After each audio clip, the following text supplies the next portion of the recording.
Pagi itu, kabut masih menggantung rendah di atas jalan desa ketika Sari melangkah turun dari angkutan desa yang membawanya dari kampung seberang. Udara Sukamukti terasa berbeda sejak tarikan napas pertama. Lebih dingin, lebih berat, seolah ada sesuatu yang menekan dada tanpa alasan yang jelas.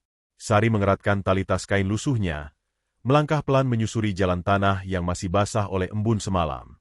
Bangunan kantor desa berdiri di ujung jalan, cat kremnya mulai mengelupas, papan nama kayu tampak kusam namun masih terbaca jelas. Dari luar, tak ada yang aneh. Hanya kantor desa biasa, sederhana, sunyi, dan tampak seperti ratusan kantor desa lain yang pernah Sari lihat sepanjang hidupnya. Namun begitu ia melangkah melewati pagar besi yang berdecit pelan, perasaannya berubah. Ada hawa dingin yang tak berasal dari udara pagi. Dingin yang merambat perlahan, menyusup ke tulang. Sari berhenti sejenak, menatap halaman kantor desa yang ditumbuhi pohon beringin tua di sisi kanan. Daunnya rimbun, akarnya menjulur ke permukaan tanah seperti urat-urat besar yang tak pernah benar-benar mati. Sari menunduk, menghela napas panjang. Ia sudah terbiasa dengan perasaan seperti ini. Sejak lama, tempat-tempat tertentu selalu menyapanya lebih dulu, bukan dengan suara, melainkan dengan getaran halus yang hanya bisa dirasakan oleh mereka yang pernah bersentuhan dengan dunia yang tak terlihat. Di dalam kantor, suasana tampak lengang. Beberapa meja kayu berjejer rapi, lemari arsip berdiri menempel dinding, dan jam dinding tua berdetak pelan, terdengar lebih nyaring dari seharusnya.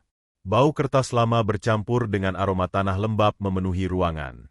Sari melangkah masuk dengan sopan, menundukkan kepala sedikit, seperti kebiasaan yang selalu ia lakukan di tempat baru. "Mbak Yu yang baru ya?" Suara itu datang dari balik tumpukan berkas. Seorang pria paruh-baya muncul, berkacamata tebal, wajahnya tampak lelah namun ramah. Ia memperkenalkan diri sebagai Tanu, staf lama bagian arsip. Sari mengangguk, tersenyum tipis, menyebutkan namanya dengan suara pelan. Seperti biasa, ia tidak banyak bicara. Lebih aman begitu, pikirnya. Tak lama kemudian, seorang pria berperawakan tegap keluar dari ruangan kepala desa. Pakaiannya rapi, senyumnya lebar, langkahnya mantap. Dialah Suradipa, kepala desa Sukamukti. Saat memperkenalkan diri, tangannya hangat, genggamannya kuat. Suaranya penuh wibawa, tutur katanya halus, bahkan bersahabat. "Selamat datang, Mbak Sari. Semoga betah bekerja di sini," ucapnya. Sari membalas senyum itu, namun hatinya bergetar. Ada sesuatu pada mata Suradipa yang membuatnya enggan menatap terlalu lama. Tatapan itu kosong, bukan dingin, bukan galak, melainkan seperti sumur tua yang terlalu dalam. Ramah di permukaan, namun menyimpan sesuatu yang tidak ingin dilihat siapapun. Sari menunduk lagi, memilih diam. Ia diarahkan ke meja kerjanya di sudut ruangan, tepat di dekat lemari arsip lama. Meja itu tampak kokoh, permukaannya penuh goresan halus, seperti bekas kuku atau benda tajam yang diseret berulang kali. Saat Sari meletakkan tasnya dan menyentuh permukaan meja, tubuhnya menegang. Getaran itu datang tiba-tiba, dingin, tajam, seperti sentuhan listrik yang merambat dari ujung jari hingga ke tengkuk. Sari menarik tangannya perlahan. Dadanya berdegup lebih cepat. Ia memejamkan mata sesaat, menenangkan diri. Bukan pertama kalinya ia merasakan hal semacam ini. Meja itu bukan benda mati biasa. Ada jejak emosi, ketakutan, dan sesuatu yang lebih gelap, tertinggal, melekat, seperti noda yang tak bisa dibersihkan. Ia membuka lemari arsip sesuai perintah Tanu. Begitu pintu kayu itu berdiri terbuka, hawa dingin menyeruak keluar. Kertas-kertas di dalamnya tampak menguning, beberapa map terikat tali rafia yang sudah rapuh. Sari merasakan tengkuknya meremang. Dalam sekilas bayangan, ia seperti melihat kilatan hitam di sudut lemari, cepat, nyaris tak terlihat. Ia berkedip, dan bayangan itu lenyap. Sepanjang hari, Sari bekerja tanpa banyak bicara. Mengarsipkan dokumen, mencatat surat masuk, menyusun berkas lama. Namun semakin lama ia berada di ruangan itu, semakin kuat perasaan tak nyaman yang menyelimutinya. Jam dinding berdetak terlalu lambat. Suara kertas yang digeser terdengar terlalu keras. Sesekali, ia merasa seperti diawasi, meski setiap kali menoleh, tak ada siapa-siapa. Menjelang sore, cahaya matahari mulai meredup. Bayangan beringin di luar jendela memanjang, menjulur masuk ke lantai kantor seperti tangan-tangan gelap. Sari membereskan mejanya, bersiap pulang. Saat itu, ia mendengar suara aneh dari atas atap, seperti gesekan kuku dengan genting. Krek, krek. Sari berhenti bergerak. Suara itu diikuti oleh kepakan berat, lambat, namun penuh tekanan. Bukan suara burung kecil. Terlalu besar. Terlalu dekat. Udara di ruangan seketika terasa lebih dingin. Lampu neon berkedip sekali, lalu stabil kembali. Para staf lain saling berpandangan, ada yang tertawa kecil, menyebut mungkin hanya burung sore yang singgah. Namun Sari tahu, suara itu bukan kebetulan. Ia berdiri diam, menatap langit-langit, jantungnya berdetak keras. Dari balik genting, terdengar suara kraak yang dalam, serak, seperti panggilan yang ditahan di tenggorokan makhluk yang tak seharusnya berada di sana. Ketika suara itu akhirnya menjauh, Sari menghela napas panjang. Firasat buruk mengendap di dadanya, berat dan tak mau pergi. Ia tahu, hari pertamanya di Sukamukti bukan sekadar awal pekerjaan baru. Ada sesuatu yang telah menandainya sejak langkah pertama. Dan suara kepakan sayap itu, hanyalah salam pembuka. Sari melangkah keluar kantor desa saat senja benar-benar turun, tanpa menoleh ke belakang. Namun di dalam hatinya, ia tahu, Sukamukti tidak akan membiarkannya pergi dengan mudah. Hari-hari berikutnya di kantor desa Sukamukti berjalan dengan ritme yang tampak normal di permukaan. Namun bagi Sari, ada sesuatu yang terus mengganjal. Sejak hari pertamanya, ia merasa kantor itu seperti menyimpan napas panjang yang tak pernah benar-benar dihembuskan.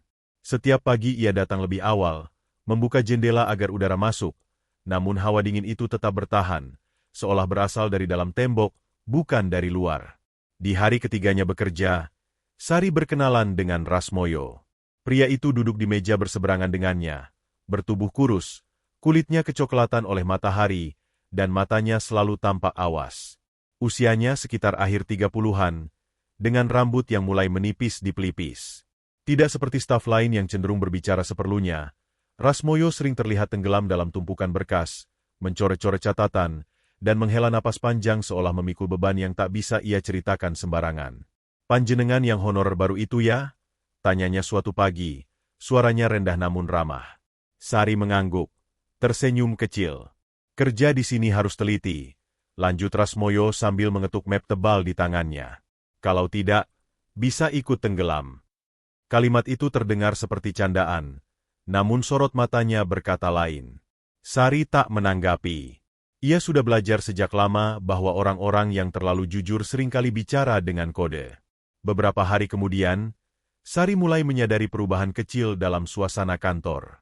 Rasmoyo kerap dipanggil masuk ke ruang kepala desa. Setiap kali keluar, wajahnya semakin tegang. Kertas-kertas yang ia bawa kembali tampak lebih kusut, penuh coretan merah. Ia mulai sering lembur, menolak pulang sebelum matahari tenggelam sepenuhnya. Suatu siang, ketika kantor hampir kosong karena sebagian staf pulang lebih awal, Sari mendengar suara Rasmoyo meninggi dari balik pintu ruangan Suradipa yang tertutup rapat. "Angkanya tidak masuk, Pak," ucapnya. Suaranya bergetar namun tegas. "Dana pembangunan tahap 2 tidak pernah sampai ke lapangan." Tapi di laporan, kalimat itu terpotong. Sari tidak mendengar jawaban Suradipa, hanya keheningan panjang yang menekan. Lalu terdengar suara kursi digeser pelan, diikuti nada suara kepala desa yang rendah dan datar, hampir berbisik. "Mas Rasmoyo terlalu capek. Pulang saja. Jangan berpikir macam-macam." Nada itu membuat bulu kuduk Sari meremang, meski ia tak bisa menjelaskan alasannya. Beberapa menit kemudian, Rasmoyo keluar dari ruangan. Wajahnya pucat, keringat membasahi pelipisnya meski ruangan terasa dingin. Ia melewati Sari tanpa berkata apa-apa, hanya menunduk singkat, lalu mengambil tasnya dan pulang lebih awal. Sejak hari itu, bisik-bisik mulai terdengar di antara warga desa. Sari sering mendengarnya saat jam istirahat, ketika ibu-ibu datang mengurus surat atau sekadar duduk di teras kantor. Kepala desa itu orangnya sakti, bisik seorang perempuan setengah baya pada temannya, suaranya ditahan. "Lawan-lawan politiknya dulu pada sakit semua," sahut yang lain. "Ada yang bilang, orang pintar yang main, tambah suara ketiga. Kalimat, tak bisa disentuh, berulang kali muncul dalam obrolan mereka. Sari mendengarkan sambil menunduk. Tangannya tetap bergerak menyusun berkas. Namun setiap kata itu menancap di pikirannya, membentuk pola yang semakin jelas. Kecurigaannya kian menguat saat ia mulai melihat kehadiran Endangwati, istri Suradipa, di kantor desa. Perempuan itu jarang berbicara dengan staf. Ia hanya duduk di kursi tamu ruang kepala desa, mengenakan kebaya gelap, rambutnya disanggul rapi, matanya tajam mengamati sekitar. Kadang-kadang, ia membawa bungkusan kain hitam yang selalu diletakkan dekat kaki Suradipa. Tak seorang pun berani bertanya isinya. Keponakan Suradipa, Jalu, juga sering muncul.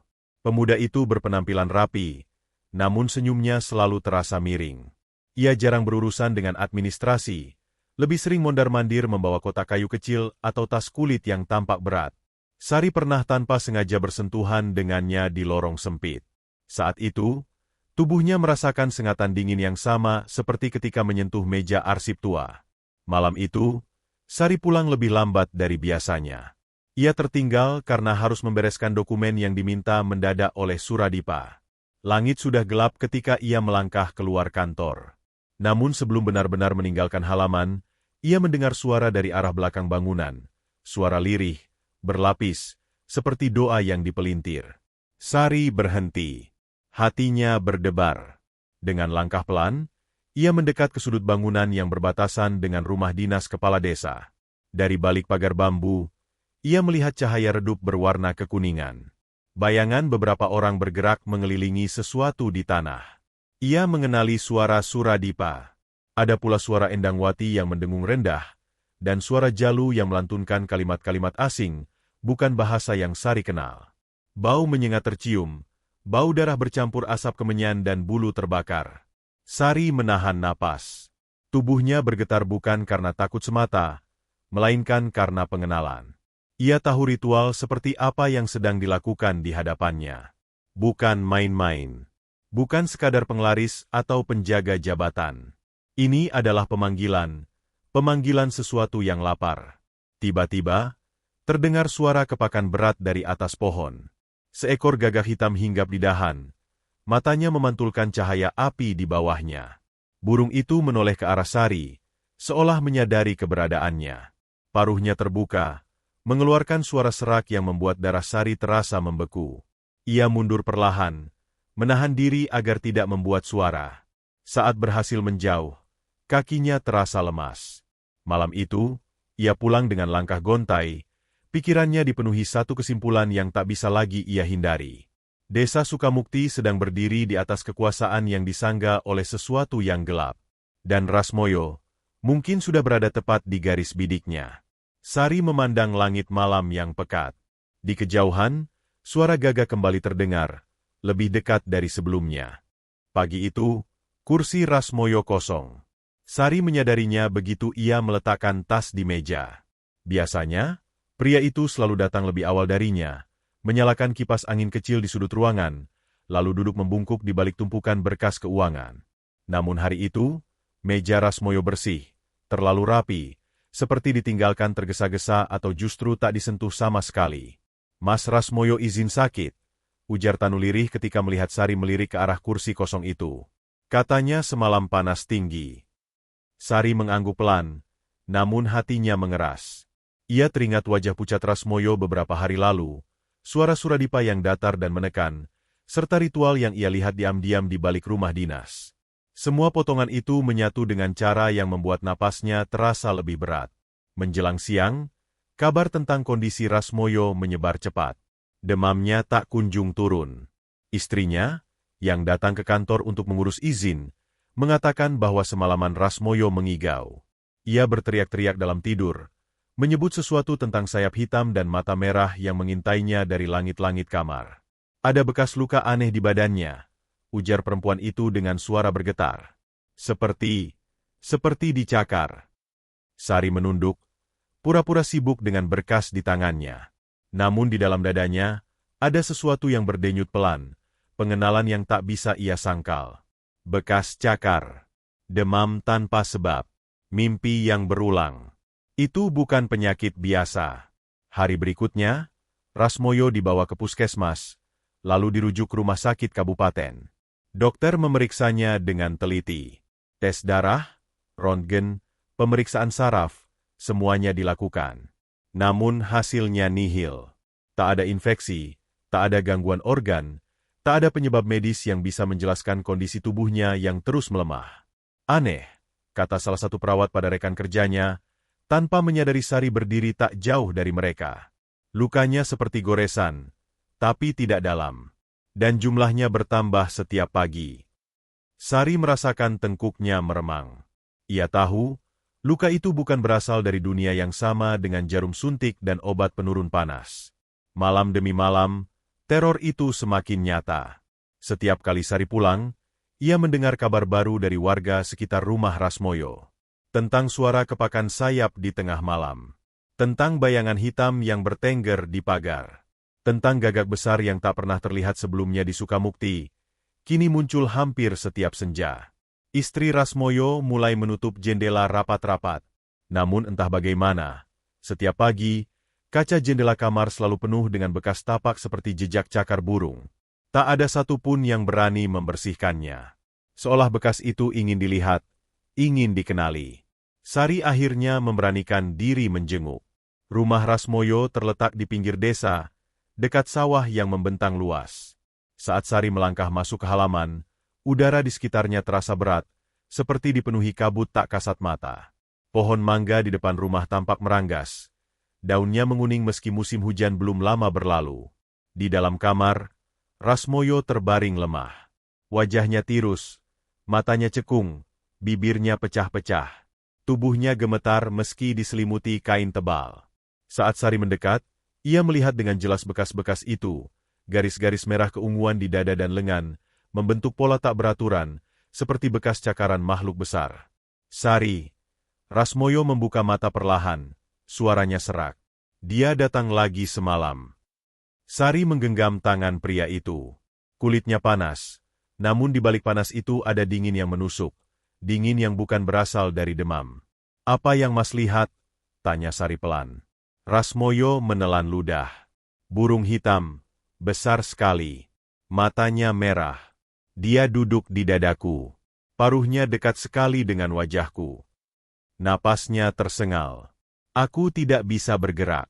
Tidak bisa berteriak. Sari menunduk. Tak perlu penjelasan lebih lanjut. Santet itu sudah bekerja, dan bukan santet sembarangan.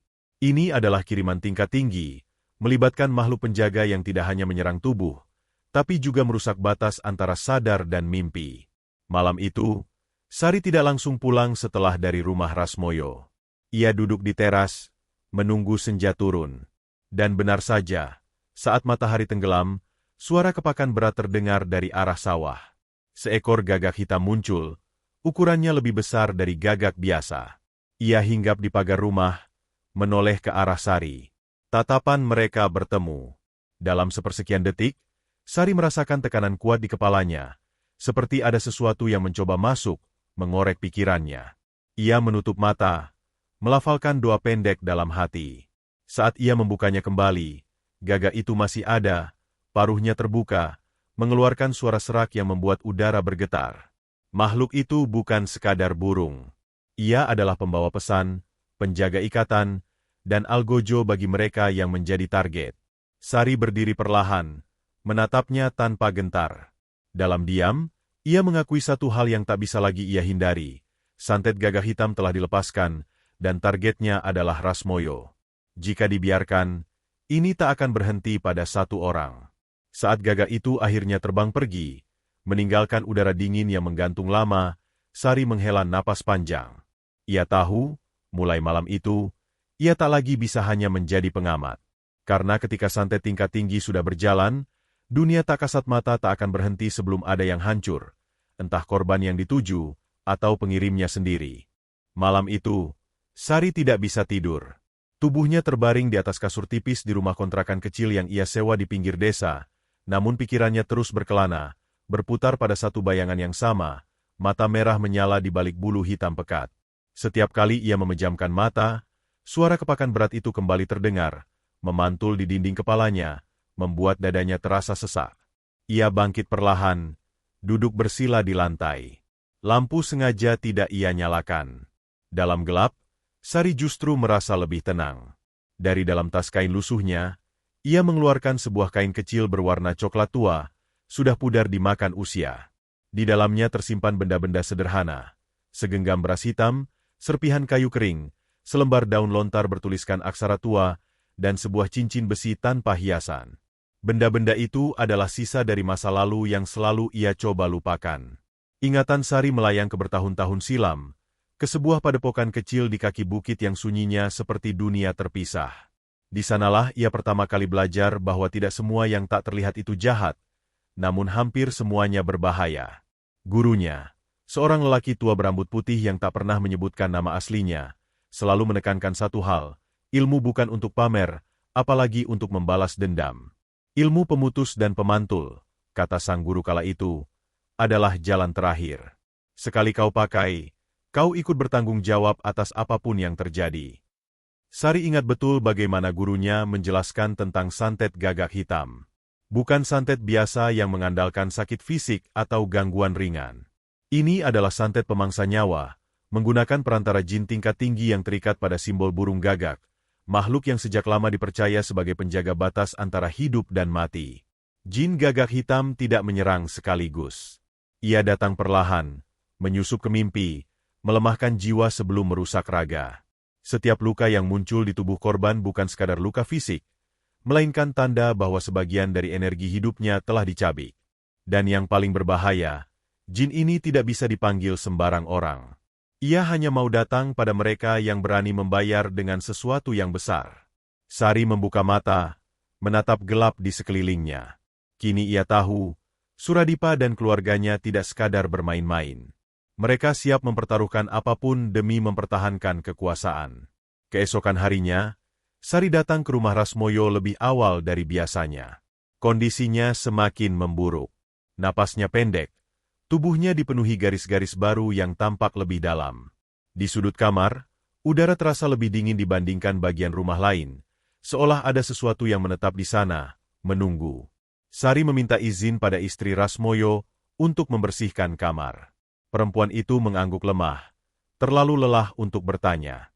Dengan gerakan pelan, Sari menyapu lantai, mengelap jendela, lalu diam-diam menaburkan sedikit beras hitam di bawah ranjang.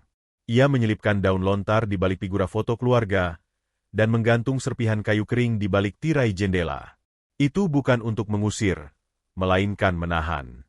Sari tahu, ia belum siap bertarung. Yang bisa ia lakukan hanyalah memperlambat. Saat matahari condong ke barat, Sari merasakan tekanan di dadanya. Ia menoleh ke arah jendela. Di luar, di atas kusen kayu, gagak hitam itu kembali bertengger. Kali ini lebih dekat, lebih besar.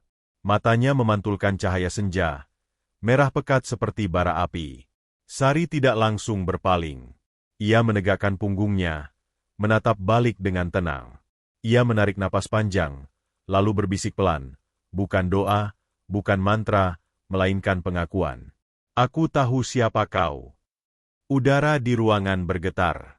Gagak itu memiringkan kepalanya, seolah tertarik.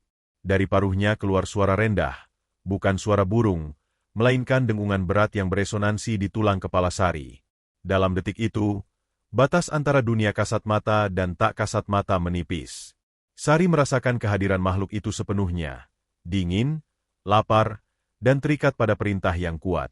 Ia melihat bayangan Suradipa dalam benaknya, darah yang menetes ke tanah, dan lingkaran ikatan yang belum sepenuhnya tertutup. Kau bukan pemiliknya, bisik Sari dalam hati. Kau hanya alat. Tekanan itu meningkat. Untuk sesaat, Sari merasa seperti ditarik ke dalam pusaran gelap. Namun ia bertahan. Cincin besi di jarinya terasa panas, berdenyut, seolah merespons keberadaan makhluk itu. Perlahan, suara dengungan mereda. Gagak itu mengepakkan sayapnya sekali, lalu terbang pergi, meninggalkan jejak dingin yang lama tak hilang. Sari terhuyung, berpegangan pada dinding. Napasnya terengah, namun matanya tajam. Kontak singkat itu cukup untuk memberinya kepastian. Santet ini telah dilepaskan sepenuhnya.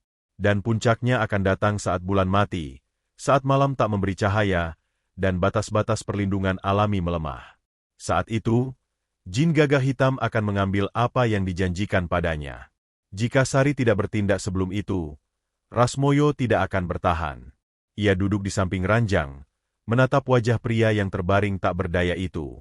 Di dalam dadanya, keputusan yang selama ini ia hindari mulai mengeras. Ilmu terlarang yang pernah bersumpah tak akan ia gunakan kembali kini menuntut untuk dibangunkan. Di luar, matahari benar-benar tenggelam. Dan di langit Sukamukti, bulan perlahan menipis, menuju gelap yang sempurna. Suradipa berdiri di halaman belakang rumah dinasnya, menatap tanah yang telah digali membentuk lingkaran kasar. Malam itu sunyi, terlalu sunyi untuk ukuran Sukamukti. Bahkan jangkrik pun seolah enggan bersuara. Ia menyukai kesunyian seperti ini, sunyi yang membuatnya merasa berkuasa, seolah seluruh desa berhenti bernapas atas kehendaknya. Ia menarik napas panjang. Bau tanah basah, darah unggas, dan asap kemenyan bercampur menjadi satu, menciptakan aroma pekat yang menusuk hidung. Di hadapannya, Endangwati duduk bersimpuh dengan kebaya hitam legam, wajahnya tenang, nyaris tanpa ekspresi. Di sisi lain, Jalu berjongkok sambil memegang sebilah pisau kecil yang bilahnya sudah menghitam oleh noda lama. Waktunya tepat, gumam Suradipa. 3 malam lagi, bulan mati. Endangwati mengangguk perlahan. Rambutnya yang disanggul rapi tidak bergerak sedikit pun saat angin malam berembus. Jin itu sudah mencium darahnya, katanya lirih. Rasmoyo tidak akan kuat. Nama itu diucapkannya tanpa emosi, seolah menyebut benda mati. Bagi mereka, Rasmoyo bukan lagi manusia, melainkan pengganggu yang harus disingkirkan. Sejak berani membuka laporan keuangan dan mempertanyakan aliran dana desa, nasibnya telah ditentukan. Suradipa tersenyum tipis. Dalam benaknya, wajah Rasmoyo yang penuh tekad itu terlintas, tatapan jujur yang membuatnya muak. Ia tidak pernah menyukai orang-orang seperti itu. Orang yang percaya bahwa kebenaran bisa menang sendiri tanpa tumbal. Dunia tidak bekerja seperti itu, pikirnya. Dunia hanya tunduk pada mereka yang berani membayar harga. Mulai, perintahnya. Jalu bergerak cepat. Ia mengambil seekor ayam hitam yang masih hidup dari keranjang bambu. Unggas itu meronta, suaranya pecah oleh kepanikan. Tanpa ragu, Jalu menggorok lehernya. Darah mengucur deras, ditampung dalam mangkuk tanah liat. Bau amis langsung menyebar, kental dan memuakan. Suradipa berlutut, mengambil mangkuk itu dengan kedua tangan. Ia menuangkan darah ke dalam lingkaran tanah, mengikuti pola simbol yang telah ia hafal di luar kepala. Setiap tetes disertai gumaman mantra yang keluar dari mulutnya dengan lancar, seolah ia sedang membaca doa harian. Ini bukan pertama kalinya ia melakukan ritual seperti ini. Jabatan, kekuasaan, dan rasa aman yang ia nikmati selama bertahun-tahun berdiri di atas fondasi yang sama. Endangwati mulai melantunkan kidung rendah. Suaranya mendengung, tidak sepenuhnya terdengar seperti bahasa manusia. Di tengah lingkaran, bangkai ayam hitam diletakkan, sayapnya dibentangkan, kepalanya diputar menghadap ke arah rumah Rasmoyo. Api kecil dinyalakan di sekelilingnya. Nyalanya merah kekuningan, bergoyang pelan mengikuti angin.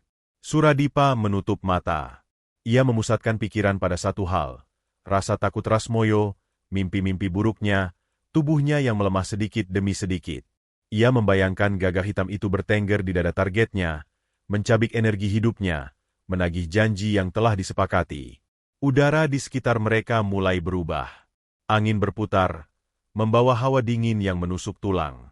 Api ritual membesar, lidahnya menjilat udara dengan rakus.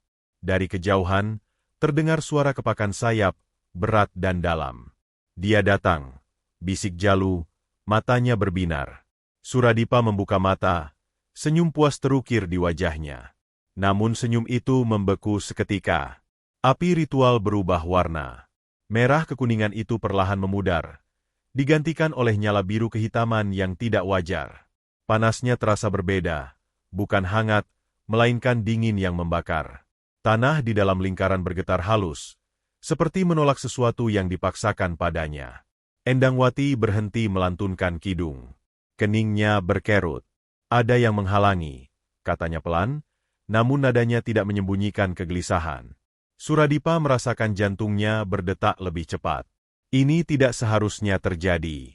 Ritual ini telah ia lakukan berkali-kali, dan tidak pernah sekalipun api berubah seperti ini.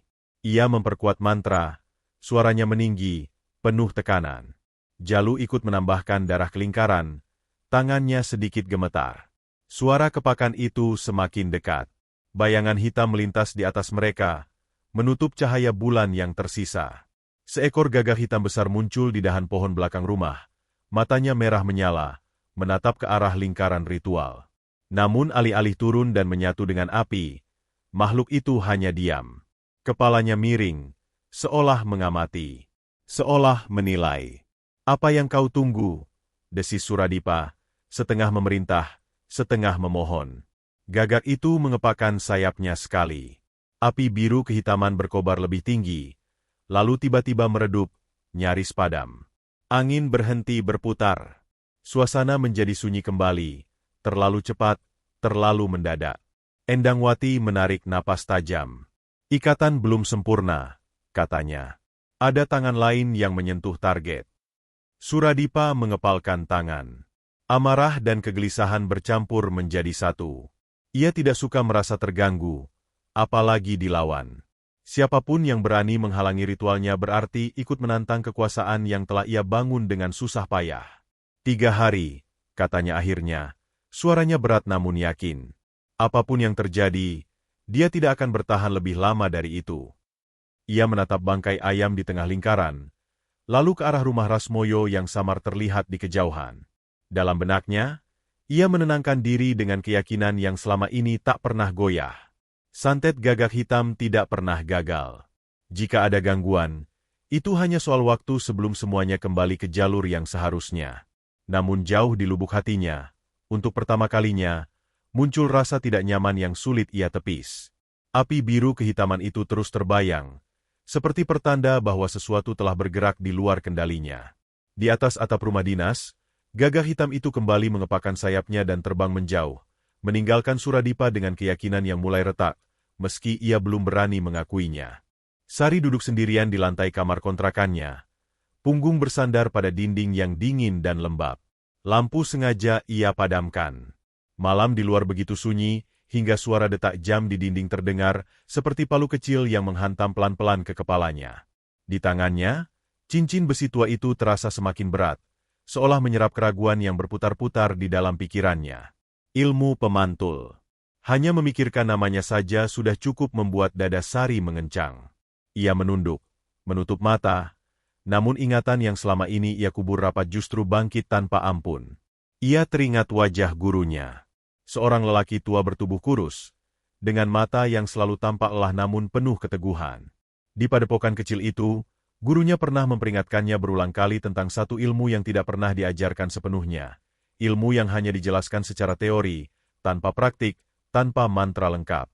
"Ilmu ini bukan untuk menolong," kata sang guru kala itu. "Ini ilmu untuk membalikan niat jahat. Tapi setiap niat jahat yang kau pantulkan, akan mencari tumbal. Dan tumbal itu, bisa siapa saja." Sari mengingat malam ketika peringatan itu terbukti.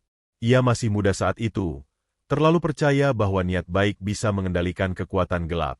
Ketika gurunya mencoba memantulkan santet yang menyerang salah satu warga, ikatan gaib itu memang terputus. Santet kembali ke pengirimnya. Namun ada harga yang tidak mereka perhitungkan. Gurunya terbaring lemah keesokan paginya. Tubuhnya penuh luka tak kasat mata, napasnya berat, matanya kehilangan cahaya. Ia meninggal sebelum matahari terbit, meninggalkan Sari dengan rasa bersalah yang tak pernah benar-benar hilang. "Ilmu ini tidak memilih," kata-kata terakhir gurunya kembali menggema di telinga Sari. Ia hanya menuntut keseimbangan. Sari membuka mata, napasnya bergetar. Kini, bertahun-tahun kemudian, ilmu itu kembali menuntut keputusan. Di satu sisi, Rasmoyo semakin kritis. Tubuhnya semakin lemah. Setiap kunjungan Sari ke rumahnya memperlihatkan perubahan yang kian mengerikan. Kulit yang menghitam di beberapa bagian, luka-luka yang tak lagi menyerupai cakaran biasa, melainkan seperti bekas paruh dan kuku yang mencengkeram dari dalam. Rasmoyo sering terbangun sambil menjerit, menyebut nama Sari meski ia tak pernah menceritakan apapun tentang ilmu yang dimilikinya. Seolah alam bawah sadarnya tahu, ada satu-satunya orang yang mungkin bisa menghentikan semua ini. Dan waktu tidak berpihak pada mereka. Sari mulai melihat tanda-tanda lain. Ayam-ayam milik tetangga mati mendadak. Lehernya terpuntir, matanya melotot kaku.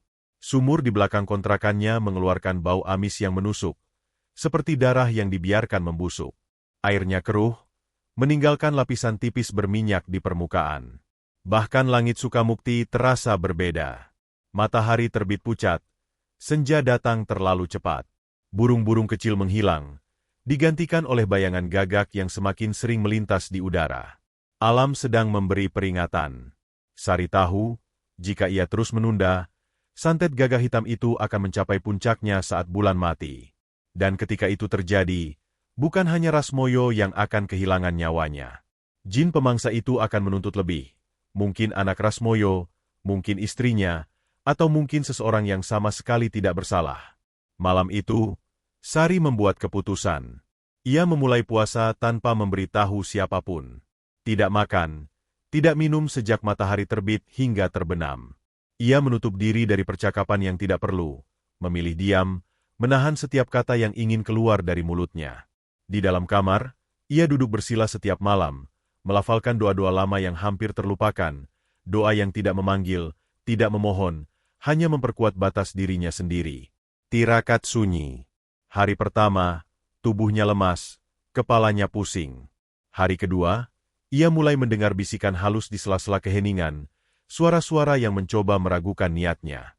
Hari ketiga, bau amis di sekitar rumah semakin kuat, seolah sesuatu di bawah tanah mulai terbangun. Di malam keempat, Sari bermimpi tentang gurunya.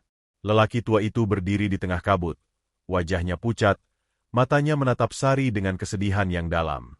Kau tahu risikonya, kata gurunya pelan. Jika kau melangkah, kau mungkin tak bisa kembali. Sari terbangun dengan napas tersengal, keringat dingin membasahi tubuhnya. Namun alih-alih mundur, mimpi itu justru menguatkan tekadnya.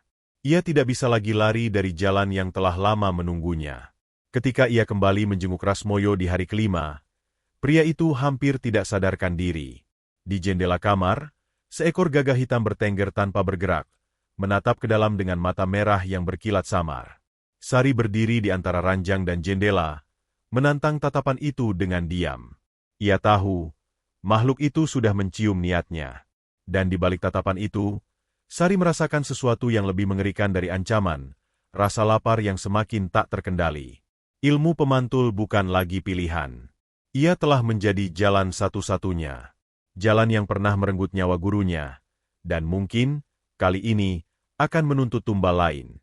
Di luar rumah, angin bertiup membawa bau busuk dari sumur. Ayam-ayam mati tergeletak kaku di halaman.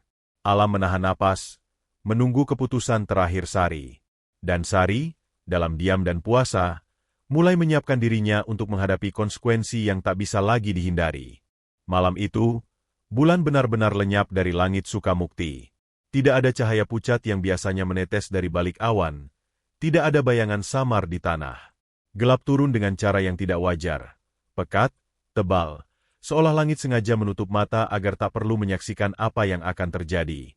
Angin berhenti berembus. Pepohonan membeku dalam posisi yang aneh, seperti patung-patung yang lupa bagaimana caranya bergerak. Sari berdiri di dalam kamar Rasmoyo, hanya ditemani cahaya lampu minyak kecil yang nyalanya bergoyang lemah.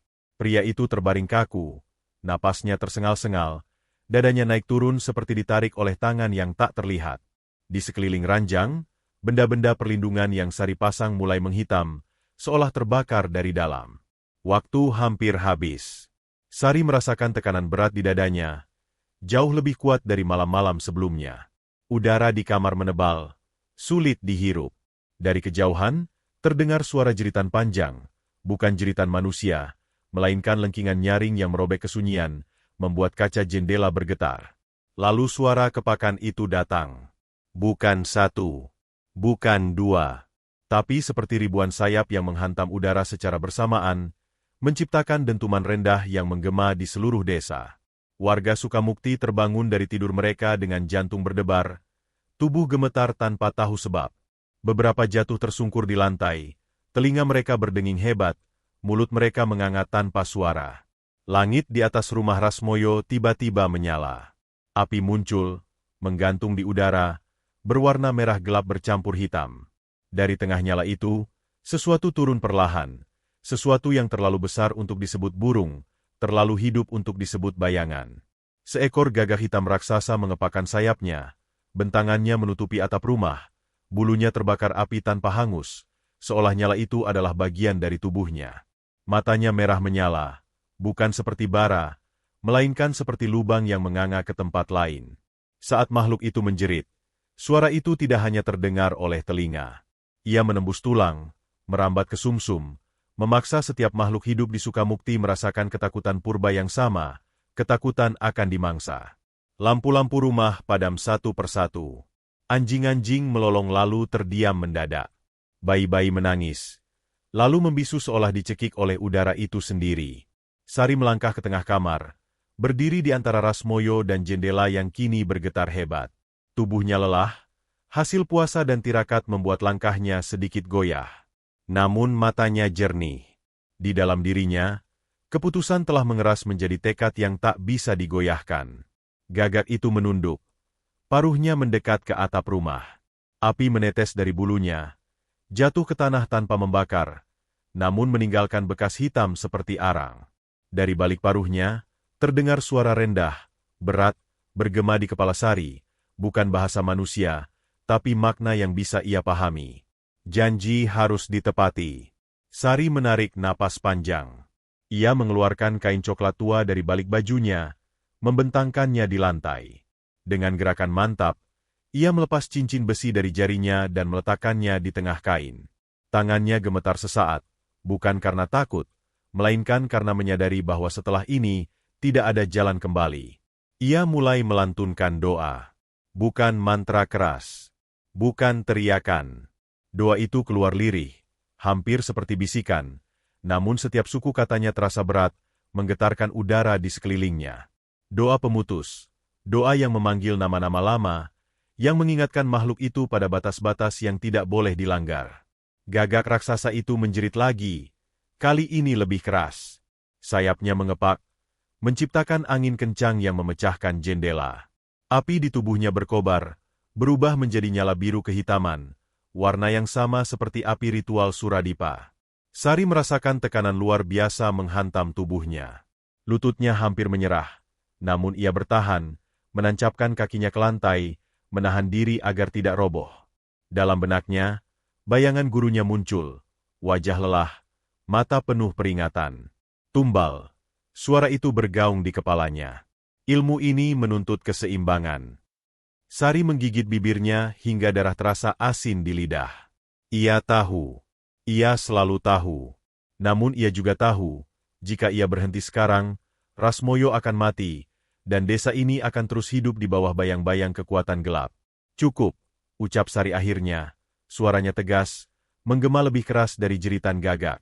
Ikatan ini batal. Doa itu mencapai puncaknya. Udara di kamar bergetar hebat. Cincin besi di lantai bergetar, lalu retak dengan suara nyaring. Pada saat yang sama, sesuatu seperti tali tak kasat mata terputus. Gagak itu mengerang. Suaranya berubah menjadi jeritan kesakitan. Api di tubuhnya berputar, lalu berbalik arah, tersedot ke dalam sayapnya sendiri. Matanya yang merah menyala membesar, seolah menyadari apa yang baru saja terjadi. Santet itu berbalik. Dengan kepakan sayap yang mengguncang tanah, gagak raksasa itu terangkat ke udara, berputar arah, melesat meninggalkan rumah Rasmoyo. Suaranya menggema di langit, menjauh dengan kecepatan yang tak wajar, menuju satu titik yang Sari tak perlu lihat untuk mengetahuinya. Desa Sukamukti terdiam. Jeritan gaib itu lenyap seketika. Angin kembali berembus pelan. Lampu-lampu menyala satu persatu, meski beberapa pecah dan tak bisa digunakan lagi. Di dalam kamar, Rasmoyo menarik napas panjang, tubuhnya menggigil hebat, lalu perlahan-lahan menjadi tenang. Sari jatuh terduduk. Tubuhnya terasa kosong, seolah sebagian dari dirinya ikut terseret bersama makhluk itu. Ia tahu, pembalikan telah terjadi. Namun ia juga tahu, Apa yang telah ia lakukan baru akan menunjukkan akibatnya di tempat lain. Di kejauhan, jauh di balik rumah dinas kepala desa, langit menyala sesaat oleh kilatan api biru kehitaman. Dan Sari menutup matanya, menyadari satu hal yang tak bisa dihindari lagi. Malam ini bukan akhir dari teror, melainkan awal dari kehancuran bagi mereka yang selama ini merasa tak tersentuh. Di saat desa Sukamukti mulai kembali bernapas pelan setelah malam puncak itu, rumah dinas kepala desa justru menjadi pusat dari kekacauan yang sesungguhnya. Suradipa terbangun dari tidurnya dengan teriakan tercekat di tenggorokan. Dadanya sesak, seperti dihimpit batu besar. Keringat dingin mengalir deras membasahi tubuhnya, meski udara malam terasa menusuk tulang. Lampu kamar menyala redup, berkelip-kelip seperti nyala yang hampir padam. Ada sesuatu yang salah. Ia mencoba bangkit, namun tubuhnya terasa berat. Saat itulah ia mendengar suara itu, kepakan sayap yang sangat dekat, terlalu dekat untuk sekadar burung malam. Suara itu menghantam udara di dalam kamar, membuat tirai berkibar liar meski jendela tertutup rapat. Suradipa menoleh. Dari sudut langit-langit, bayangan hitam merembes turun, seperti asap pekat yang membentuk wujud. Api biru kehitaman menyala di sekelilingnya, tidak membakar dinding, namun meninggalkan bekas hangus yang berdenyut pelan. Dalam sekejap, bayangan itu menjelma menjadi gagak hitam raksasa, makhluk yang sama yang selama ini ia panggil, ia kendalikan, ia yakini tunduk padanya. Namun kini, mata merah menyala itu tidak lagi kosong. Ada amarah di sana. Aku tuanmu, gumam Suradipa dengan suara bergetar. Aku yang memanggilmu. Gagak itu mengeluarkan suara rendah, dalam, bukan jeritan, melainkan tawa yang beresonansi di tulang kepala. Suara itu membuat darah Suradipa serasa membeku. Ia mencoba meraih jimat di lehernya, namun sebelum tangannya sampai, makhluk itu melesat. Cakar-cakar hitam menghantam wajahnya. Rasa sakit itu tidak seperti luka biasa. Ia seperti disayat dari dalam. Suradipa menjerit, tubuhnya terhempas ke lantai. Darah mengalir deras dari wajahnya. Matanya perih, penglihatannya kabur. Ia merasakan kulitnya terkoyak. Dagingnya dicabik oleh sesuatu yang bukan sekadar kuku, melainkan perpanjangan dari dendam yang tak terukur. Di luar kamar, Endangwati terbangun oleh suara jeritan suaminya. Ia berlari menuju kamar, namun begitu membuka pintu, hawa panas dingin menghantamnya. Api biru kehitaman menjilat ambang pintu, membuatnya terhuyung. Saat matanya menangkap pemandangan di dalam kamar, tubuhnya menegang. Gagak itu menoleh ke arahnya. Dalam sekejap, Endangwati menjerit, lalu suaranya berubah. Jeritan itu berlapis, tidak lagi sepenuhnya milik manusia.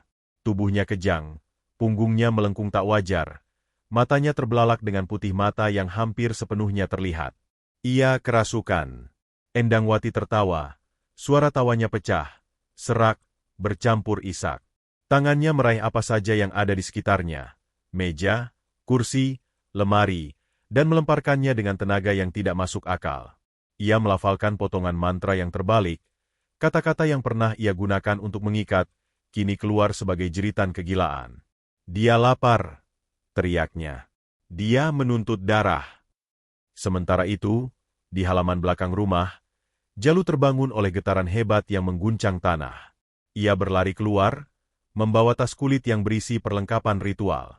Namun begitu ia melangkah ke lingkaran tanah yang pernah mereka gunakan, ia merasakan tekanan luar biasa menghantam tubuhnya. Lingkaran ritual itu retak.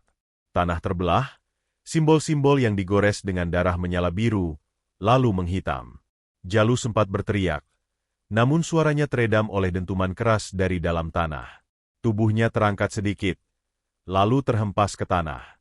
Matanya terbelalak, mulutnya terbuka, namun tak ada napas yang keluar. Ia terkapar, seperti mati. Di dalam rumah, gagak itu kembali menyerang Suradipa. Cakar-cakarnya menghantam dada, punggung, dan leher, meninggalkan luka yang tidak berdarah banyak, namun terasa seperti disedot dari dalam.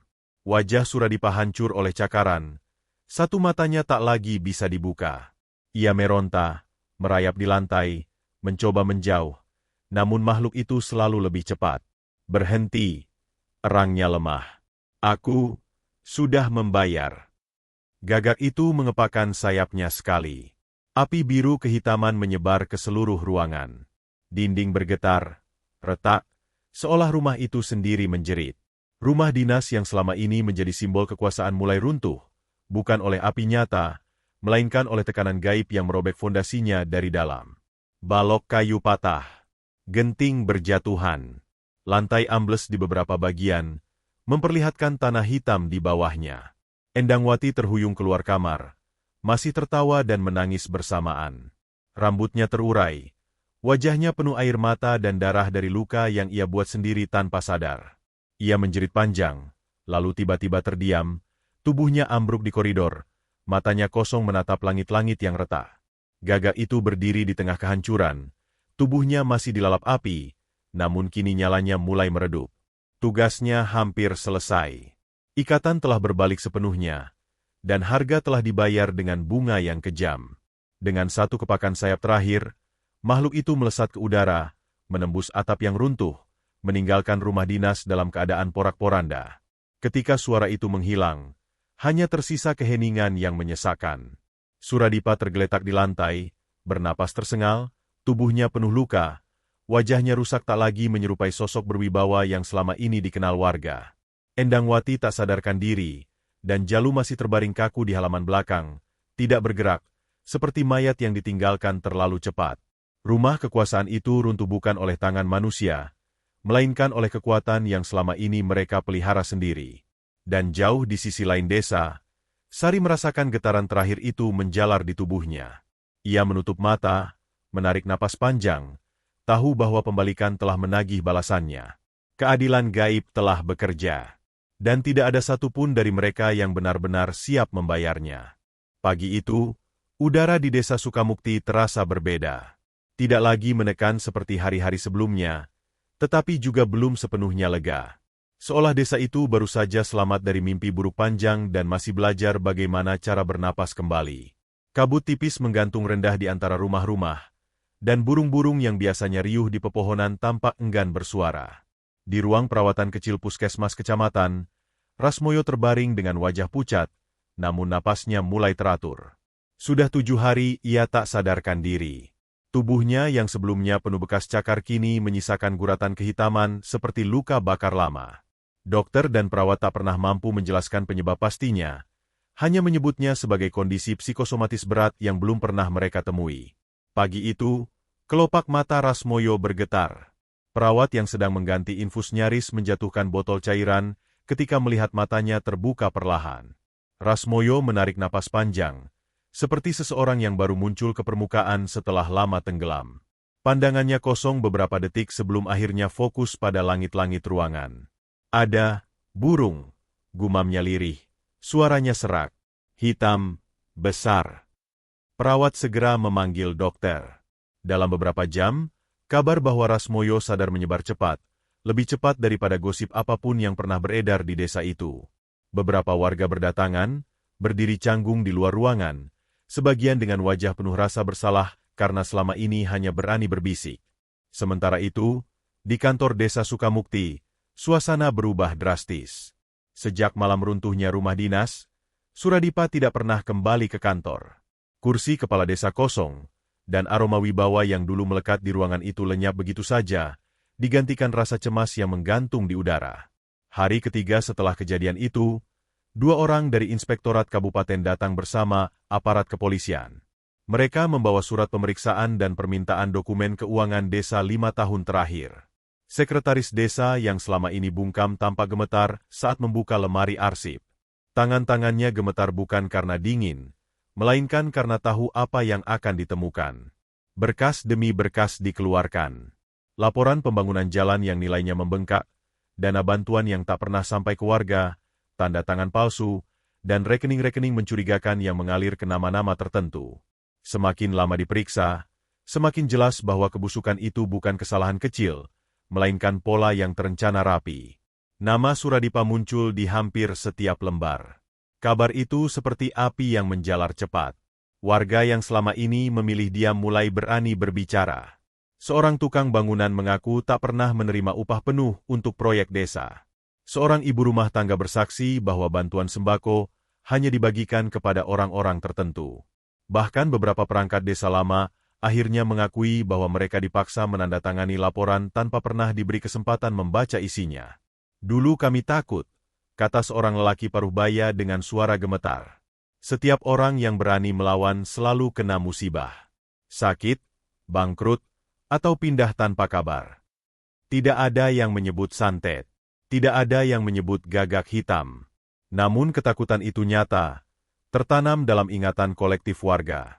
Suradipa sendiri ditemukan 2 hari kemudian di sebuah rumah kontrakan kosong di pinggir kecamatan. Polisi yang menemukannya sempat terdiam. Mantan kepala desa itu duduk di sudut ruangan, memeluk lututnya sendiri, bergumam tak jelas. Wajahnya penuh bekas luka lama. Salah satu matanya memandang kosong ke arah yang salah. Ketika diajak bicara, ia tertawa pendek, lalu menangis tanpa sebab. "Sayapnya panas," katanya berulang-ulang.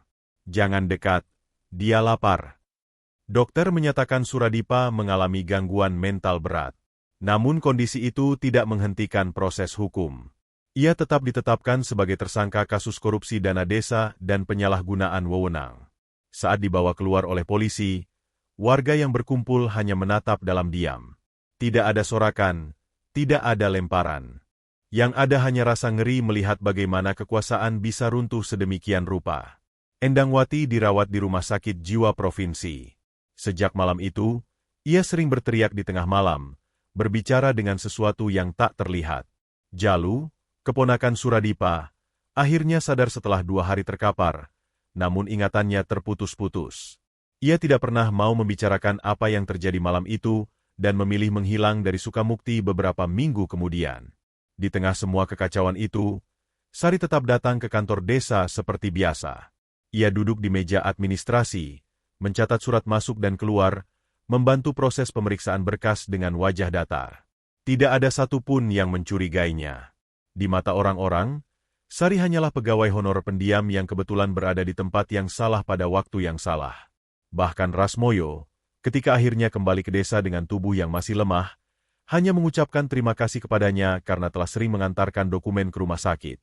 Ia tidak ingat pernah melihat Sari di malam-malam penuh teror itu. Baginya, semua hanya mimpi buruk yang kabur. Sari menerima ucapan terima kasih itu dengan anggukan kecil. Tidak lebih. Di rumah kontrakannya yang sederhana, ia membakar sisa-sisa kertas rajah dan benang hitam yang pernah ia gunakan. Abu itu ia hanyutkan ke sungai saat senja, membiarkannya larut bersama arus. Ia tahu, semakin sedikit jejak yang tertinggal, semakin aman keseimbangan itu terjaga. Desa Sukamukti perlahan kembali normal. Proses hukum berjalan. Kepala desa sementara ditunjuk. Warga mulai percaya bahwa keadilan bisa datang tanpa harus dibayar dengan ketakutan. Dan Sari tetap diam. Tidak ada yang mengaitkan runtuhnya kekuasaan Suradipa dengan perempuan pendiam itu. Tidak ada yang tahu bahwa di balik semua kejadian, ada tangan yang bekerja dalam sunyi, memilih untuk tidak dikenang. Bagi Sari, itu sudah cukup, karena dalam dunia yang pernah ia kenal, keadilan sejati memang tidak pernah meminta sorotan. Musim berganti di desa Sukamukti tanpa tanda-tanda luka yang mencolok. Sawah kembali hijau, suara mesin perontok padi terdengar dari kejauhan, dan anak-anak berlarian di jalan tanah yang kini mulai diperbaiki dengan dana desa yang benar-benar sampai. Pagi hari terasa biasa, terlalu biasa, seolah apa yang pernah terjadi hanyalah cerita buruk yang sengaja dilupakan bersama kabut tipis yang menguap oleh matahari. Kantor desa kembali hidup dengan ritme yang rapi. Kursi kepala desa kini ditempati oleh pelaksana tugas yang bicara seperlunya dan menunduk saat lewat di hadapan warga. Tidak ada lagi pintu yang tertutup rapat. Tidak ada rapat yang berakhir larut dengan wajah-wajah tegang. Lemari arsip yang dulu terasa dingin kini hanya kayu tua yang berdebu. Meja administrasi tempat Sari bekerja tetap di sudut yang sama, dekat jendela, menghadap pohon waru yang daunnya kerap gugur tepat ketika angin sore datang. Sari menjalani hari-harinya seperti biasa. Datang lebih awal, pulang setelah memastikan semua berkas tersusun. Ia mengetik surat, mengarsipkan dokumen, dan menjawab pertanyaan warga dengan suara pelan. Tidak ada yang berubah dari caranya bekerja, seakan malam-malam itu tidak pernah ada. Wajahnya tetap teduh, matanya tetap menunduk saat berbicara. Orang-orang mengenalnya sebagai pegawai honorer yang rapi dan tidak banyak bicara, dan itu saja. Sesekali, Rasmoyo mampir ke meja Sari. Tubuhnya sudah kembali tegap, meski di wajahnya masih tersisa gurat kelelahan yang tak sepenuhnya pergi. Ia membawa map-map tebal berisi laporan baru yang disusunnya dengan lebih hati-hati. Jika mata mereka bertemu, Rasmoyo akan tersenyum kecil, seolah ingin mengatakan sesuatu, lalu mengurungkan niatnya. Ada jarak yang tak kasat mata di antara mereka, bukan karena curiga, melainkan karena beberapa hal memang tidak pernah meminta untuk dibahas. Warga desa mulai membicarakan hal-hal yang ringan. Harga gabah, rencana hajatan, dan kabar saudara di perantauan. Nama Suradipa disebut semakin jarang, dan ketika disebut pun tanpa emosi. Ia menjadi bayangan yang memudar, bagian dari masa lalu yang tidak ingin diulang. Rumah dinas yang dulu runtuh perlahan dibersihkan, sisanya dibiarkan kosong, menunggu keputusan. Tak ada yang berani menyarankan untuk dihuni kembali. Beberapa tempat memang lebih baik dibiarkan sunyi. Sari tahu waktunya di Sukamukti tidak lama lagi. Kontraknya sebagai pegawai honorer hampir habis. Ia menyimpan surat pemberitahuan di tas kainnya, dilipat rapi bersama kartu identitas. Tidak ada rencana perpanjangan, dan ia tidak mengajukan apapun.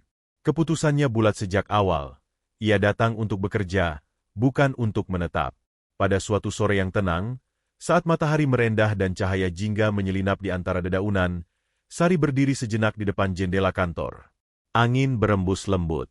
Tidak ada kepakan sayap. Tidak ada getaran di udara. Hanya suara biasa desa yang hidup. Ia menarik napas panjang, merasakan ringan yang jarang ia rasakan sebelumnya. Malam terakhirnya di Sukamukti dilewati tanpa perpisahan.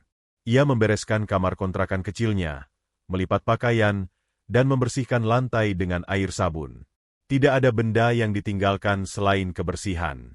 Di sudut kamar, ia menatap sebentar bayangan di cermin, perempuan yang sama, dengan mata yang pernah melihat terlalu banyak, dan memilih untuk tidak menceritakan apapun.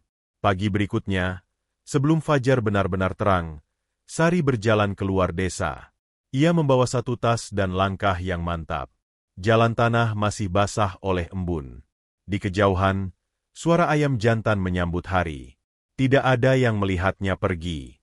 Tidak ada yang bertanya kemana ia akan menuju. Beberapa hari kemudian, meja administrasi itu ditempati orang lain. Nama Sari tercatat sebagai pegawai yang kontraknya berakhir dengan baik. Tidak ada catatan khusus. Tidak ada rekomendasi istimewa. Hanya tanda tangan dan tanggal. Desa Sukamukti terus berjalan. Hukum bekerja. Waktu menyembuhkan. Dan di antara semua itu, ada kebenaran yang memilih jalannya sendiri. Sunyi, tanpa sorak, tanpa pengakuan. Karena tidak semua orang yang berbuat adil ingin dikenang. Tidak semua keadilan datang dari pengadilan. Sebagian datang dari gelap, dan memilih tetap tak dikenal.